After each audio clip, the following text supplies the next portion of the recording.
मित्रांनो, आजच्या व्हिडिओमध्ये आपण फार महत्त्वाची गोष्ट पाहणार आहोत. मी शेळके वकील. माझा फोन नंबर आहे 940-323-1100.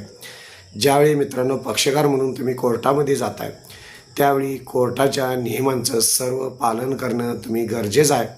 महत्त्वाची गोष्ट म्हणजे तुम्ही जात असताना वेळेवर जावा. तेथील काही गोष्टींचं जाताना तुमच्या केसची फाईल घेऊन जावा. त्याचबरोबर कोर्टाने काही घालून दिलेले नियम असतात त्या पद्धतीनं तुमचं कोर्टामधलं वागणं पाहिजे. आणि कोणत्याही प्रकारचं चुकीचं कृत्य करू नका. तंबाखू खाऊ नका, पान मळत बसू नका, सिगरेट ओढत बसू नका, अनावश्यक इतर पक्षकाराबरोबर चर्चा करत बसू नका. तुमच्या कामाशी मतलब ठेवा. काम तुमचं प्रामाणिक करा. तुमची केस कशी लवकरात लवकर संपेल ह्याकडे लक्ष द्या. कोर्टाच्या बाहेर आल्यानंतर तुम्ही मुक्त असतात, त्यामुळं कोर्टात गेल्यानंतर कायदेशीर नियमांचं पालन करा. त्याचबरोबर न्यायाधीशाचा अपमान होईल किंवा तिथल्या कुठल्या कर्मचाऱ्याचा अपमान होईल, तुमच्या वकिलांना कुठल्या प्रकारचा त्रास होईल, अशा पद्धतीचं गैरवर्तन करू नका. धन्यवाद मित्रांनो. माझ्या चॅनलला सबस्क्राईब करा, लाईक करा, शेअर करा.